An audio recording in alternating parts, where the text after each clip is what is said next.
Jessica Randall sat on the wooden steps of the porch, knees pulled to her chest, eyes tracing the cracks in the weathered boards. The house looked ordinary. White-framed windows, a roof with shingles, a few trees shading the yard. But it was never quiet inside. Her father, John Randall, worked at the plant, always carrying the smell of smoke and alcohol. He didn't shout without reason, but his silent disapproval could squeeze the breath from her chest. Her mother, Martha Randall, small and worn, always careful with her words, whispered, "Jessica, don't argue. It will pass." But it never did. Her brother, Tony, 5 years older, had a charm that masked a quiet menace. He ran the house without speaking, commanding with a glance, a gesture, a silence that felt heavier than any shout. Jessica remembered playing in the yard as a child, thinking she was alone. Then she'd see Tony's shadow at the window, and a cold tremor would run through her. He could appear at any moment and change everything. Inside, Jessica understood one truth. Here, you could not trust anyone completely. Love was conditional, measured by silence and obedience. Any mistake was too costly. She didn't yet know that home could be a prison and family the jailers. The days passed slowly. Breakfasts were quiet, lunches rushed, dinners tense. Jessica learned to move through the house like a ghost, hoping to be invisible, hoping to avoid the weight of Tony's gaze or her father's disappointment. Her mother tried, in small ways, to protect her. A hand on her shoulder, a quiet word in the kitchen. But her mother was small, fragile, and afraid of John Randall's wrath. And so Jessica waited, watched, and learned the rules of survival in a house where fear was the only language everyone understood.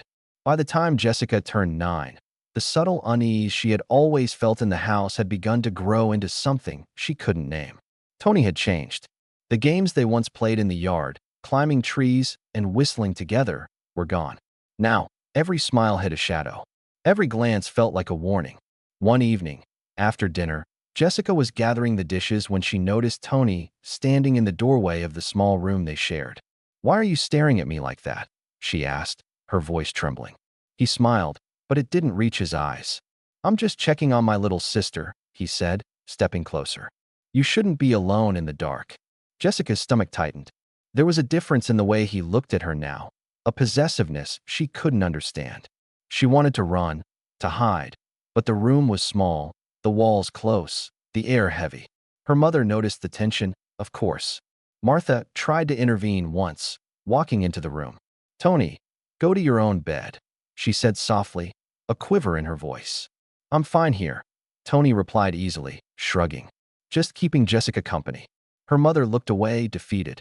Jessica saw it in her eyes, the silent fear she carried for years, the helplessness that had no remedy. From that night on, Jessica began to retreat inward. She learned to ignore Tony's presence as best she could, pretending to sleep, shrinking into herself. But the fear never left. It was there in every shadow, every sudden movement, every whispered word in the dark. School offered no relief. Teachers asked if everything was all right, and she nodded, swallowing the words she couldn't speak. Friends didn't notice. Neighbors praised Tony for his charm, for his helpfulness, never suspecting the monster hiding behind his green eyes. Jessica began to imagine escape. Not yet a plan, just fleeting daydreams. Running away to somewhere the sun was brighter, the air cleaner, where no one could reach her. She didn't dare share these thoughts. Who would believe a child?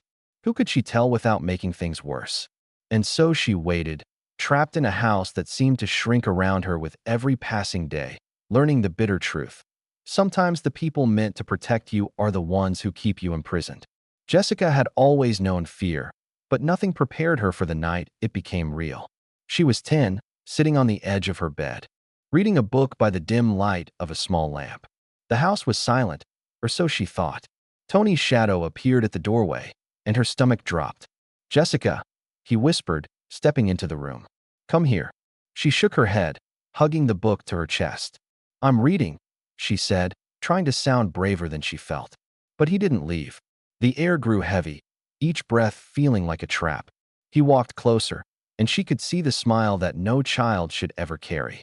"You're mine. You know that, right?" he said, his voice low, almost a threat. Jessica's hands trembled. She wanted to scream, to run, but where could she go? The walls were thin, the doors too weak. She was trapped. That night, for the first time, she understood what it truly meant to be alone in the world. Her father, John, was asleep, or perhaps simply uninterested in the shadows of his children. Her mother, Martha, whispered from her own room, "Stay quiet, honey. It will pass." But it didn't pass. Weeks turned into months. Tony's visits became more frequent, more daring. Jessica learned to detach herself from her own body, imagining herself somewhere else, anywhere else. The backyard, the creek, a field of wildflowers. Anywhere but here. She tried to tell her mother once, the words almost escaping her lips during a quiet afternoon in the kitchen. "Mom, he, he touches me," she stammered. Martha's face went pale. Her hands shook as she placed a dish in the sink. "It's nothing, Jessica. You're imagining things," she said softly, avoiding her daughter's eyes. Jessica realized then that she was completely alone. The two people who should have protected her, her father and her mother, either turned away or didn't know how. And Tony was everywhere, patient, always waiting. School offered no refuge. The other kids whispered, the teachers pried, but no one understood the danger that lived within the walls of the Randall home. Jessica stopped talking, stopped asking for help, stopped hoping anyone would see the truth. She became invisible, a ghost in her own life, learning the hardest lesson of all. Sometimes survival means shutting down completely, hiding your fear, and pretending nothing is wrong while everything inside you is screaming. And yet, even in that darkness, a tiny spark of defiance remained. Jessica didn't know how or when it would flare into action, but she knew one thing. She could not let Tony win. Not fully. Not ever. By the time Jessica turned 12, the house had become a cage she couldn't leave, even in her dreams. Tony's eyes followed her everywhere, his hands often too close, too daring. Fear had become a constant companion, sitting beside her at every meal, waiting at the edge of every shadow. Her mother, Martha, had begun to act differently. She no longer dismissed Jessica's fears outright, though she still could not confront her husband directly. Instead, she moved quietly behind the scenes, leaving small comforts in Jessica's room, preparing extra food, slipping her medicine for headaches or nausea, and speaking words of encouragement when no one else was listening. "You're stronger than you think, Jessica," her mother whispered one night, brushing a loose strand of hair from her daughter's face. "I don't feel strong," Jessica replied, her voice barely audible. "You have to pretend, even if it's just for a little while. One day, you'll get out." Those words ignited something Jessica hadn't felt in years. Hope.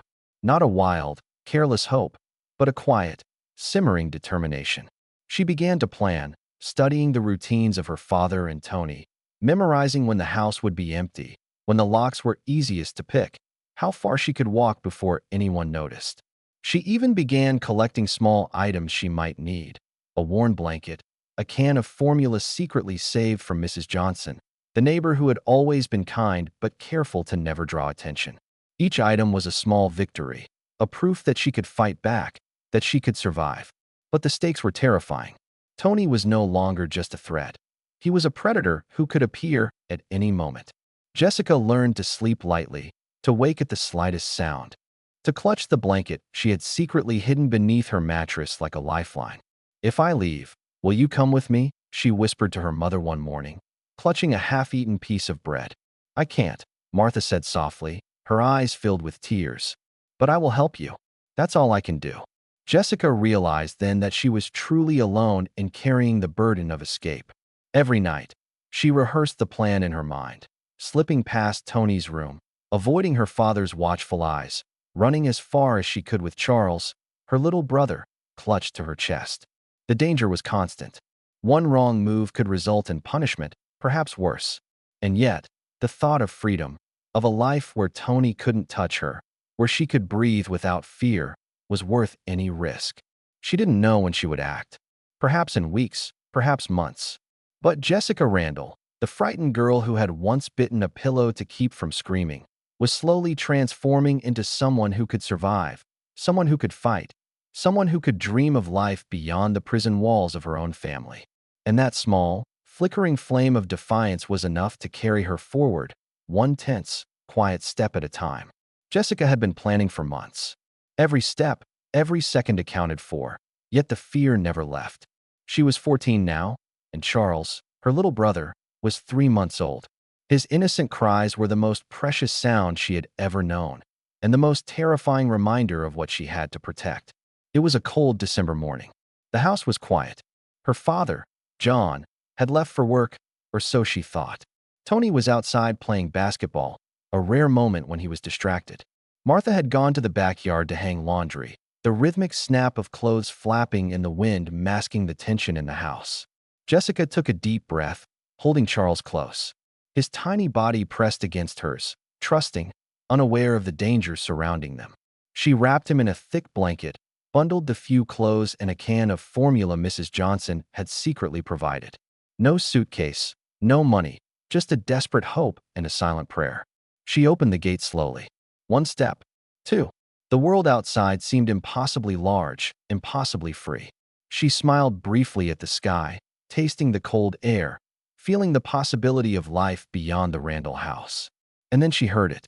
"Where do you think you're going?" Her father. He hadn't left. He had been hiding, waiting. Jessica froze. Charles stirred, sensing her panic. She tightened her grip. The slap came before she could even react. Pain exploded across her cheek, but she shielded Charles with her body. His frightened cries echoed in the yard. John dragged her back to the house by her hair, locking the door behind them. The key clicked in the lock, a sound more suffocating than any chains. Jessica sank to the floor, cradling Charles, her body shaking. Her first attempt at freedom had failed. From that day, she became an official prisoner. She couldn't go outside without supervision. Every move monitored, every step controlled. Her mother tried to comfort her, to offer small moments of relief. But even Martha's presence was not enough to erase the fear that now lived permanently in Jessica's chest. Tony watched with a twisted satisfaction. He had survived the scare, and in his eyes, the house was his kingdom again. Jessica knew she had to be smarter, faster, and more patient. The first failure taught her something crucial. She could not rush. Every moment, every detail mattered. And so she waited, silently plotting. Each day, she memorized the routines, observed her father's habits, calculated the exact moment when the house would be empty, or at least, when he would be distracted enough for her to make another attempt. The fire of hope, fragile but burning, refused to die. Jessica Randall had been broken, terrified, trapped, but she was also learning the hardest lesson of all. Survival required patience, courage, and an unyielding will. And one day, she would find the strength to reclaim her life. The day had come. Jessica had spent months observing, planning, and waiting. Every detail memorized, every route considered, every possible obstacle accounted for. Charles, now 5 months old, slept peacefully in his blanket, unaware that the world outside their home could be both terrifying and liberating. It was a sweltering July morning. The air felt heavy, almost suffocating, but Jessica welcomed the heat. Her father, John, had gone to the nuclear plant, leaving the house in its usual eerie quiet. Tony, restless and bored, had gone to the park to play basketball with friends. Martha was outside, tending to the laundry, humming softly, unaware of how close freedom had come for her daughter. Jessica gathered Charles in her arms, securing him with the blanket and tucking in the small can of formula. She carried nothing else. No suitcase, no money, just a heart pounding with fear and hope. One foot in front of the other, she moved toward the back gate, each step a silent prayer. She reached the gate and peeked over the fence. The street was empty. She took a deep breath. Now or never, she whispered to herself. The gate creaked softly, but no one came. Jessica slipped through, clutching Charles tightly, feeling the freedom of open space for the first time in her life. She ran, not daring to look back, her legs burning, her heart racing. The wind whipped at her face, carrying away the fear that had been suffocating her for years. She reached the end of the block, and then the next. Her small, exhausted body pushed onward, fueled by adrenaline and the desperate need to protect her son. She didn't know where she was going, only that she had to get far, far away from the Randall house. Hours later, bruised, exhausted, and trembling, she reached the small home of Mrs. Johnson, the neighbor who had always watched quietly from the sidelines. The door opened, and Jessica collapsed in her arms, sobbing uncontrollably. Charles nestled safely against her chest. "You made it," Mrs. Johnson whispered, tears streaming down her face.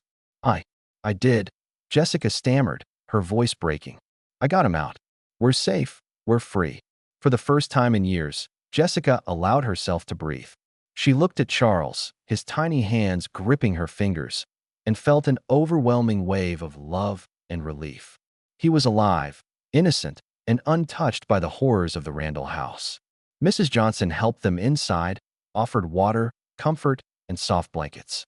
Jessica sat in the quiet of the house, her body trembling, her mind replaying every terrifying moment she had endured. But she also felt something new: hope. The possibility of a life beyond fear, a life where she and Charles could grow without the shadows of their past. That night, Jessica whispered to her son as he slept, "We're safe now, Charles. I promise. I'll never let anyone hurt you. Not ever." And for the first time, she believed it. The first weeks after the escape were a blur of exhaustion and cautious relief. Jessica and Charles stayed at Mrs. Johnson's small, cluttered house. It was nothing like the Randall home. No locked doors, no angry shouts, no lurking shadows, but the past still clung to her like a second skin. Every creak of the floorboards, every sudden sound made her flinch, her body remembering the terror she had endured. She had to remind herself constantly they were safe. John and Tony could not touch them here. But Jessica knew fear didn't leave overnight. It lingered, hiding in corners, whispering at the edges of her mind, reminding her that the world was not always kind. Mrs. Johnson helped her find work at a local diner. Jessica was nervous, clumsy with exhaustion, but she learned quickly. Every tip, every paycheck was a step toward independence, toward proving to herself that she could survive. Charles became her anchor. His laughter, his tiny hands reaching for hers, reminded her of why she had escaped, why she had endured. But freedom was not simple. Nights were the hardest. When Charles slept, Jessica often found herself wide awake, staring at the ceiling, haunted by memories of the Randall house.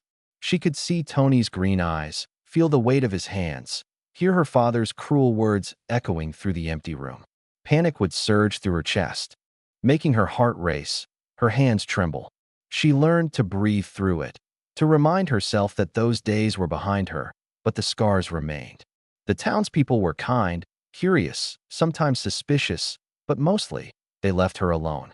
Mrs. Johnson became her mother in ways that Martha never could. She listened without judgment, held her when she cried, and quietly taught her how to reclaim the parts of herself that had been stolen. Jessica enrolled Charles in a small nursery, watching him interact with other children with a mixture of awe and fear. He was innocent, smiling, carefree, unaware of the horrors that had surrounded his birth. Protecting him became Jessica's purpose. Every decision she made, every choice she took, was to ensure that he would never know what she had suffered. Months passed. Jessica grew stronger, both physically and emotionally. She started journaling, pouring her pain and fear onto paper, creating a space where she could confront the memories without letting them consume her. Yet, even in this fragile new life, the past was never far.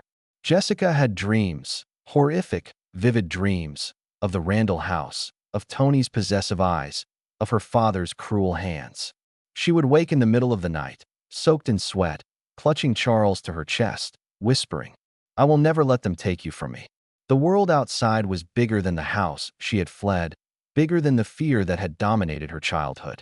And for the first time, she felt the stirrings of hope that perhaps one day, she and Charles could live without shadows, without whispers, without the chains of the past. But she also knew that survival was only the first step. Healing, reclaiming her life, and building a future for herself and her son would be the real battle. And Jessica Randall was ready to fight it, one day, one breath, one small victory at a time. The following year was a slow, uneven climb toward normalcy. Jessica and Charles had moved into a small rented apartment, a modest space that smelled faintly of paint and hope. It was nothing luxurious, but it was theirs, completely theirs. No locked doors, no lurking shadows, no oppressive authority. For the first time in her life, Jessica could breathe without glancing over her shoulder. She took on more work, balancing her shifts at the diner with babysitting jobs for neighbors, anything to keep food on the table and provide for Charles. Every coin she earned felt like a victory over the Randall house, over the years of fear and abuse. But the work was grueling, and exhaustion often gnawed at her, threatening to break her spirit. The evenings were the hardest. Charles slept soundly in his crib, and Jessica would sit in the quiet of their small living room, staring at the ceiling, letting memories surface. Sometimes she cried. Sometimes she wrote, pouring every terrifying, shameful, and painful memory into her journal. Writing became a way to confront the past without letting it control her, a lifeline she clung to desperately. Despite the challenges, small moments of joy began to punctuate the grayness of her days. Charles laughed freely, a sound that filled the apartment with warmth. She discovered small pleasures she had never known as a child: sunlight through the window, the taste of fresh coffee, the kindness of strangers. These moments were fragile, easily shattered by fear, but they were proof that life could be gentle too. Jessica also found allies outside her small apartment. Mrs. Johnson remained a constant presence, a source of guidance and protection. And she met a few coworkers and neighbors who became friends, people who treated her with respect and kindness, who saw her as Jessica, not as a damaged girl from a broken home. Slowly, she began to trust again, though always cautiously. But trauma leaves its shadows. Jessica struggled with panic, flashbacks, and the ever-present fear that someone from her past would find her. She learned to navigate the world carefully, to protect her son at all costs. Charles became both her responsibility and her motivation.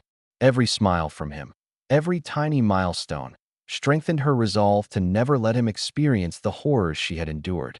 One evening, as she tucked Charles into bed, she whispered softly, "We've come so far, little one. I'll make sure your life is nothing like mine. I promise." The road ahead was long, and the weight of her past lingered. But Jessica felt something she had not felt in years: control. She was no longer a prisoner, no longer defined by the cruelty of her family. She was a mother, a survivor, a young woman reclaiming her life, one careful, determined step at a time. For the first time, the future seemed possible. And Jessica, fragile yet unbroken, was ready to face it. Spring had arrived, bringing warmth and color to the city, but Jessica still felt the shadows of her past trailing her. Every time she stepped outside, she scanned faces, unconsciously searching for signs of danger, for the familiar green eyes that had haunted her childhood. Even the chirping birds and sunlit streets sometimes reminded her of what she had endured, and a shiver would run down her spine.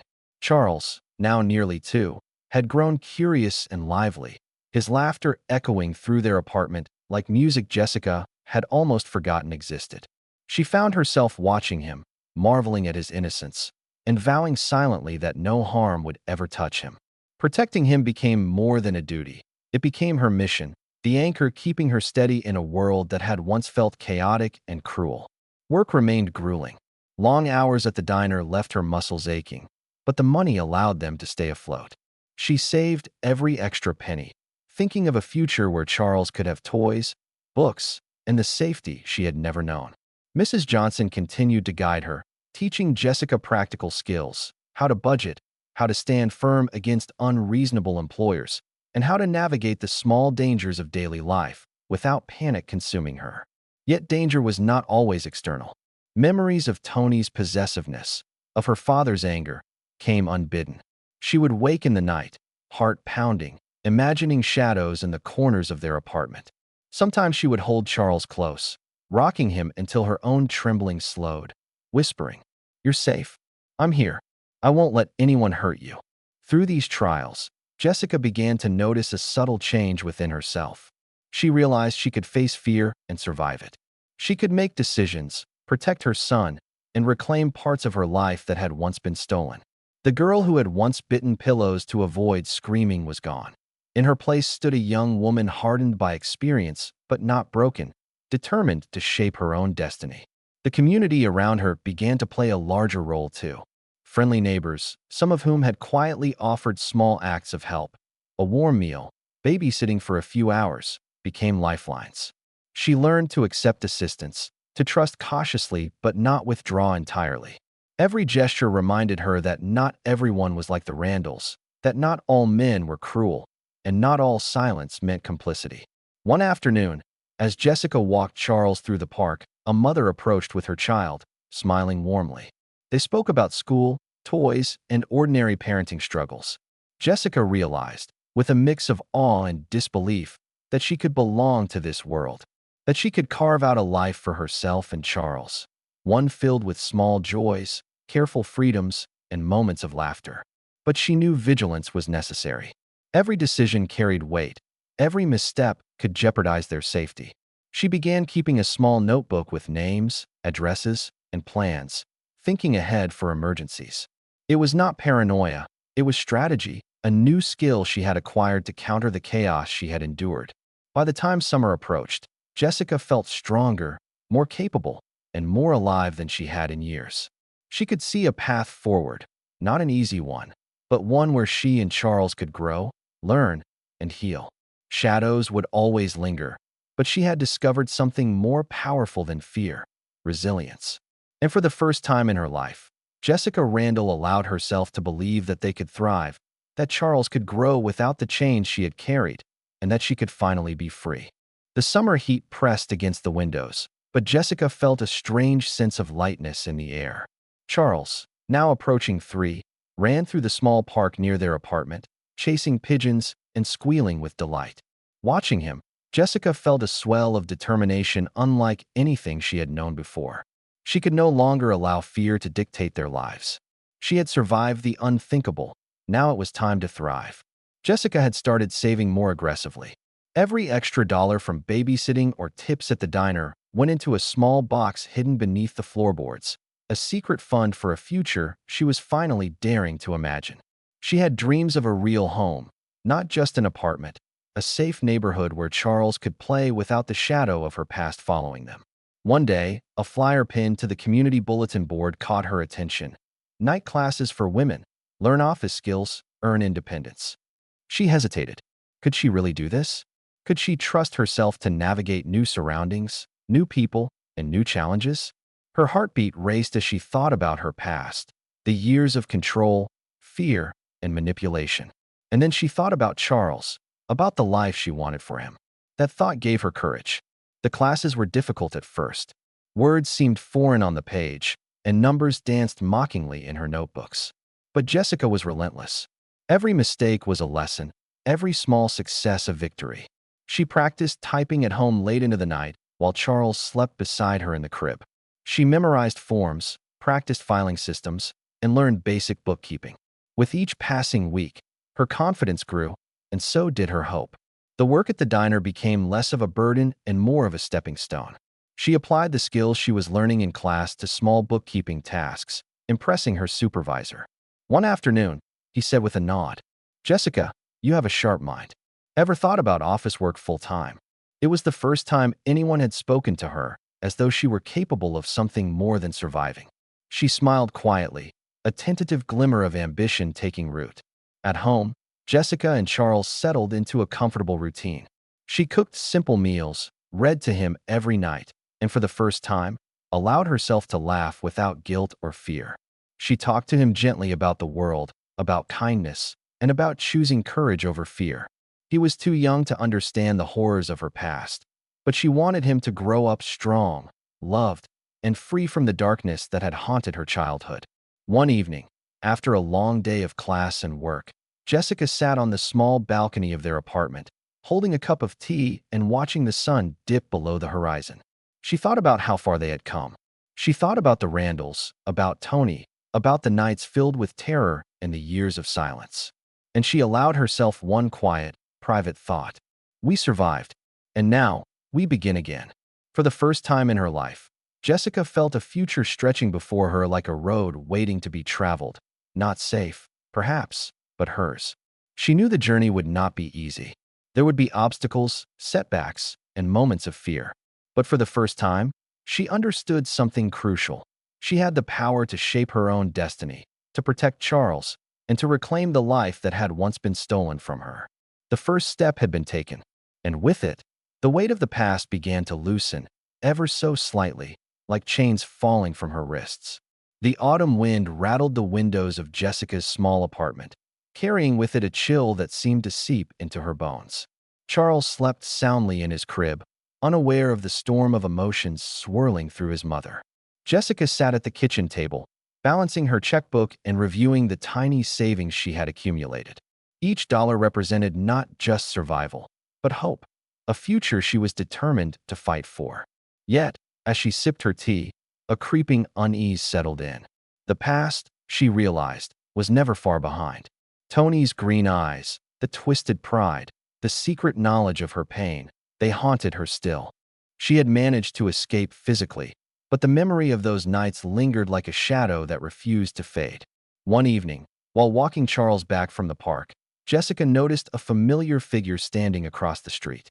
A man she did not recognize at first, but whose presence set her nerves on edge. He lingered near the corner, watching the apartment complex. Her heart tightened. She hurried her steps, keeping Charles close. Back inside, she locked the doors and checked the windows. Something primal stirred within her, the same fear that had once frozen her as a child, but now it was tempered by a newfound courage. She would not cower, not for herself and not for Charles. The next day, the man returned. This time, he approached her under the pretense of friendliness. "Hey there, lady," he said, voice casual. "I used to know someone who lived around here. Thought I'd see if they were still in town." Jessica's heart raced. Something about his tone, the way his eyes scanned her apartment number, sent shivers down her spine. She forced a polite smile. "I think you have the wrong address," she replied, tightening her grip on Charles's hand. But she knew it wasn't a mistake. The shadow of her past was following her, testing her strength. And she understood, with crystal clarity, that her survival depended on vigilance. That night, Jessica called her neighbor, Mrs. Henderson, an older woman who had quietly supported her through so much. Together, they discussed strategies, security locks, routine changes, and even a code word for Charles, so he would understand danger without fully grasping the threat. For the first time, Jessica realized the power of preparation, the way knowledge could transform fear into action. Days passed, and the man never returned, though Jessica kept watch like a hawk. Each evening, she checked the locks twice, peered through the curtains, and reminded herself that vigilance was a shield. The memories of Tony and the Randalls were still heavy, but now she could see them for what they were. Chains she had the strength to break. At school and at work, Jessica poured herself into her classes, determined to carve out a new identity. She learned office procedures, practiced typing, and took night shifts at the diner with renewed focus. Her confidence grew like a slow, steady flame, warming her from the inside out. And in the quiet moments with Charles, she whispered promises of a life they would build together, free from fear, free from the shadows of those who had once tried to control them. One night, after tucking Charles into bed, Jessica sat on the balcony, gazing at the city lights. She allowed herself a small, fragile smile. The past would always linger, a faint echo in the corridors of her mind, but she had found a way to fight back, a way to protect the child she loved more than life itself. "We are safe," she whispered, "and we will be free." It was a promise she intended to keep, no matter what darkness tried to reach them next. Winter had settled over the city, casting long shadows across the streets. Jessica had grown stronger, not just physically from caring for Charles, but mentally as well. She had learned that fear was a tool, one that could be sharpened into caution, awareness, and, ultimately, survival. Each day, she carried Charles through the city streets with a mix of tenderness and determination. Every glance she cast over her shoulder reminded her that she was being watched, not by Tony anymore, but by the lingering memory of him, his presence etched into her mind like a scar. She started by seeking legal advice discreetly. A small lawyer's office downtown offered pro bono services for cases involving domestic abuse. She spoke carefully, giving no personal information about the Randalls beyond the necessary facts. "You have a right to protect yourself and your child," the lawyer told her, eyes sharp behind thick glasses. "You're not alone.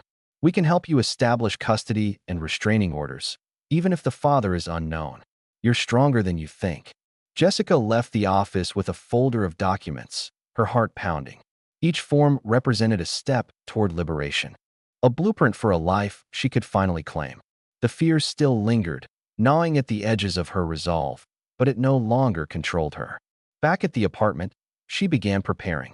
Bags were packed with essentials: clothes for herself and Charles, bottles, diapers, medicines, and the few personal items she treasured. She memorized bus routes, hiding notes in secret compartments in her furniture. She timed her movements carefully, choosing moments when neighbors would be least likely to notice. At night, she spoke to Charles in whispers. "We're going to be safe soon, my love. I promise you, no one will hurt us again."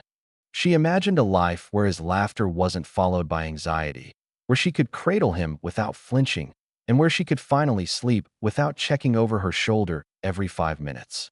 But planning wasn't enough. She needed allies, people she could trust. Mrs. Henderson, the quiet neighbor who had been a lifeline, became her confidant. Together, they rehearsed emergency exits, signals, and contingency plans. Each step was meticulous, each decision calculated. And then came the cold January morning when Jessica knew she couldn't wait any longer. Tony was away at a friend's house. Her father had left for work earlier than usual. She wrapped Charles tightly in a blanket, checked the bags one last time, and quietly slipped out the door. Her heart thundered in her chest as she descended the staircase. Each step measured, deliberate. The city outside was quiet, the streets slick with frost. Jessica moved quickly but cautiously, avoiding anyone who might recognize her. Every instinct screamed caution, but the determination to protect Charles overrode every fear. At the bus station, she purchased tickets with trembling hands, refusing to meet anyone's gaze.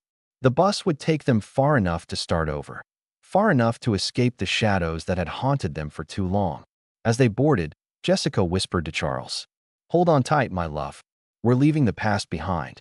And for the first time in years, she felt a flicker of hope, fragile but real, that they might finally be free. The bus rattled along the frozen roads, and Jessica pressed Charles close, feeling the warmth of his small body against her chest. Each mile they traveled felt like a promise that the horrors of the Randall house could no longer reach them. Yet the fear lingered, hidden beneath layers of cautious hope. They arrived in a small town far from Oak Ridge, a place Jessica had never been, but where anonymity could offer them protection. The streets were lined with modest brick houses, smoke curling from chimneys into the gray sky. It was quiet, peaceful, and for the first time, it felt possible to breathe without the constant weight of dread pressing down on her. Mrs. Henderson had given them an address, a kind woman who ran a small boarding house for single mothers and children. Her name was Eleanor, and she greeted them warmly, eyes soft but probing. "You're safe here," Eleanor said, ushering them inside. "No one will touch you. No one will ask questions you don't want to answer." Jessica placed Charles in a small crib Eleanor had prepared. The baby gurgled, reaching out tiny hands toward her. Jessica smiled, tears threatening to spill. She felt the weight of the past pressing down, but for the first time in years, she also felt the fragile lift of hope. Life at Eleanor's boarding house was not easy. Jessica had no money, no family to turn to, and every day was a careful balance of survival and secrecy. She took odd jobs, cleaning houses, sewing for neighbors, babysitting children, all the while keeping Charles close. Every knock at the door, every stranger on the street, made her heart race. But gradually, life began to stabilize. She learned the rhythm of the town, made quiet friends, and began to feel a sense of control she had never known. Charles grew strong and healthy, his laughter slowly erasing the echoes of horror she had carried. At night, Jessica would sit by the window, Charles asleep in her arms, and whisper promises to herself. "We are free. We will survive. No one will ever take this from us." Yet the past was never truly gone. Memories of Tony, of her father, of the relentless fear haunted her dreams. She would wake in a cold sweat, feeling the phantom weight of hands she wanted to forget. But each morning, she reminded herself that she had escaped, that she had fought for her son, and that she had survived when no one thought she could. And so, slowly, day by day, Jessica rebuilt her life. She learned to smile without fear, to speak without trembling, to hold Charles without flinching. The shadows of Oak Ridge lingered, but they no longer controlled her. She was a mother, a survivor, and for the first time, she allowed herself to believe in a future, one that she and Charles would shape together, free from the horrors that had once defined their existence. Spring arrived slowly, melting the frost and warming the streets of the small town. Jessica had grown stronger, her confidence solidifying with each passing day.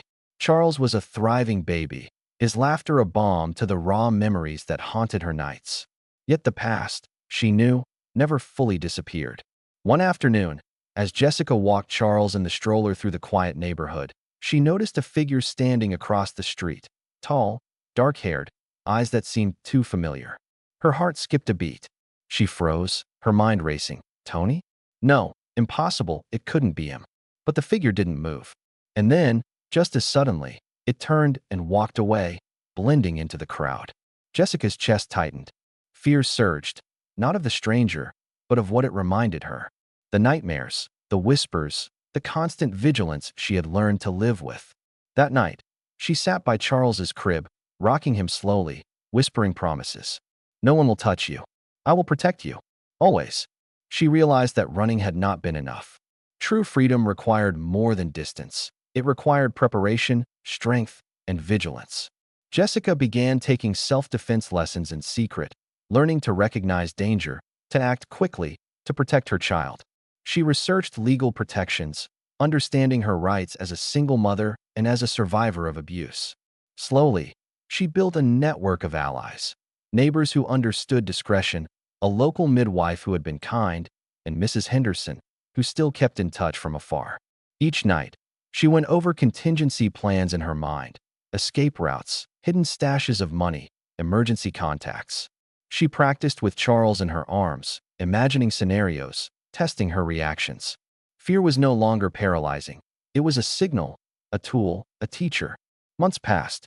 Jessica grew stronger, more vigilant. Tony's shadow remained in her memories, but it no longer ruled her life. She had rebuilt a world of safety and love for Charles, a world where his laughter could ring freely, where he could grow without terror in his eyes. One afternoon, as she watched Charles play on the small porch of their rented house, she realized the truth. She had survived. Not just survived, but she had transformed herself into a guardian, a protector, a mother who would never again be powerless. The past would always be a part of her, but it no longer defined her. Jessica had forged a new life, a life of courage, resilience, and love, a life she would fiercely protect, no matter what shadows lingered on the horizon. And for the first time in decades, she allowed herself to breathe fully, to smile without fear, and to believe in the possibility of peace. The house was quiet except for the soft whimpers of Charles. Jessica held him close, rocking him gently, trying to will herself to sleep. But sleep would not come. Her body ached. Her mind replayed Tony's words, the way he had looked at her son, claiming him before he even understood what family meant. The shadows of the room twisted with the flickering candlelight, reminding her of nights long past, nights where fear had been a constant companion. She checked the locks, double and triple, every creak of the floorboards making her jump. She whispered to Charles, telling him he was safe, even though her own safety was a fragile illusion. At midnight, a muffled sound from the hallway froze her. Footsteps. Tony? She tensed, her muscles taut as wire. But it was only the wind, rattling the shutters. Still, Jessica felt the weight of history pressing down on her chest, and for the first time in months, she allowed herself to cry. Silent tears streaked her face as Charles slept, oblivious to the storm around him. By January, Jessica realized that survival meant action. She could no longer rely on hope alone. She began to plan quietly, mapping every room, every possible escape route. Her mind worked in the cold, methodical way it had learned during years of abuse. Anticipate, react, survive. Charles had grown into a bright, curious boy, and Jessica's fear that Tony would twist him into a mirror of his father's cruelty kept her awake. She taught him small lessons in stealth, in hiding, in whispering answers when asked questions by strangers. She kept the plan in her mind, a fragile thread, knowing the wrong move could destroy them both. The days passed with careful routine. Jessica pretended to be the obedient, quiet daughter, but behind closed doors, she gathered essentials. A few dollars she had hidden, blankets, spare clothes, bottles for Charles. She memorized the streets beyond the town, the trains, the buses, anyone who might offer a moment of freedom. It was late December when she acted. Her father was at work, Tony at a friend's house. and the world outside was masked by a thick fog. Jessica wrapped Charles in layers of blankets, tucked his few belongings into a small bag, and crept to the door. Her heart pounded in her chest, a drum of fear and determination. One step outside. Two. The cold bit at her cheeks. Then, where do you think you're going? Her father had returned early. His shadow fell across the gate, enormous, threatening. Jessica froze, Charles clutching at her chest. Just air, fresh air, she whispered, but the words died in her throat. The slap came before she could move.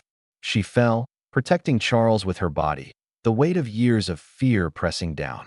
Her father dragged her back inside, locking the door, the key glinting cruelly in his hand. Jessica lay there that night, heart pounding, but somewhere deep inside, a spark had ignited.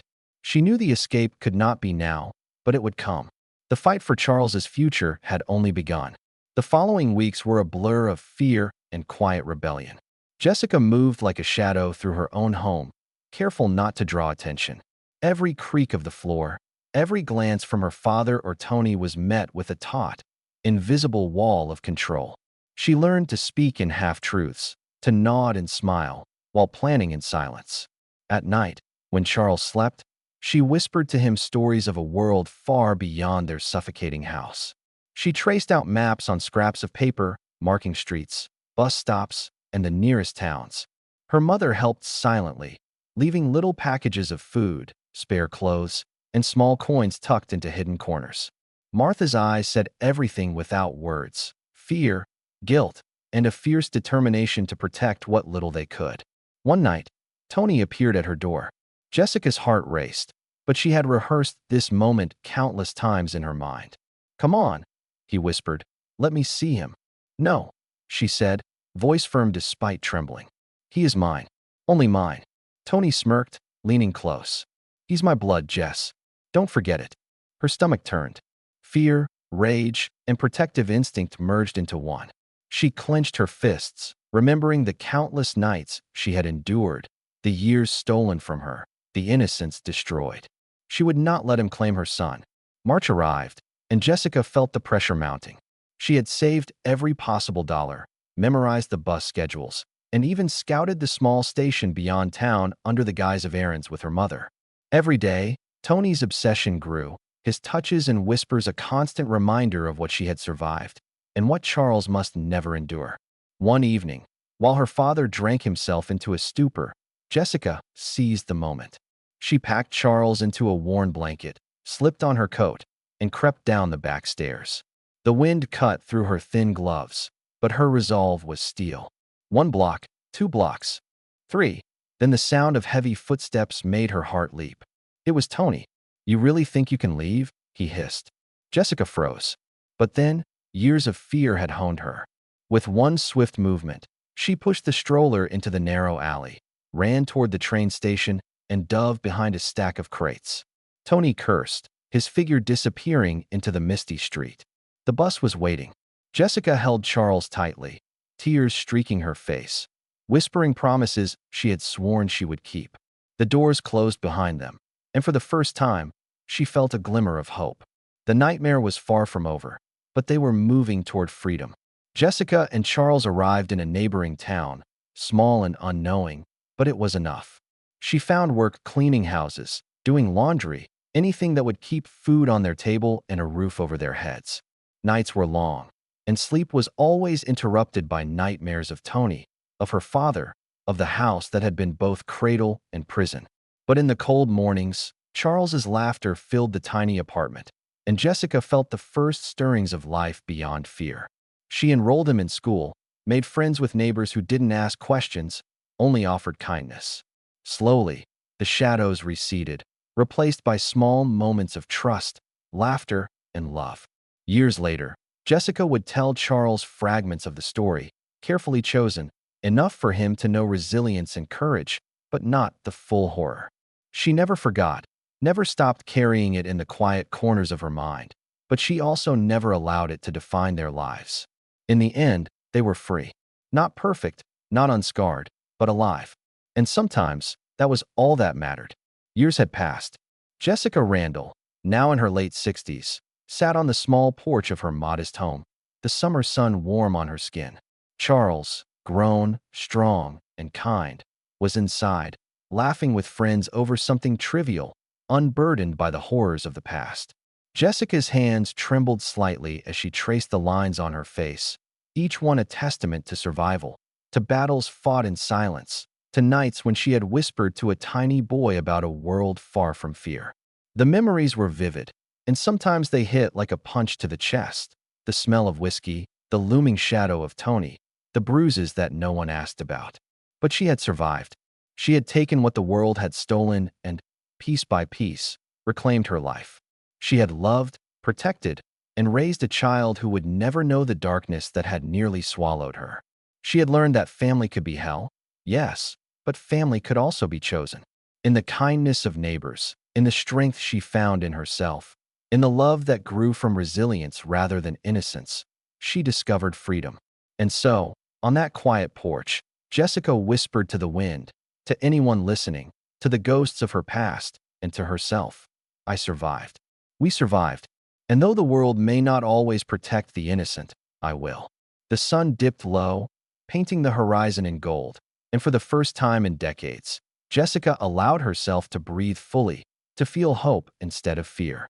The nightmare was behind her, and life, real life, stretched ahead, waiting to be lived.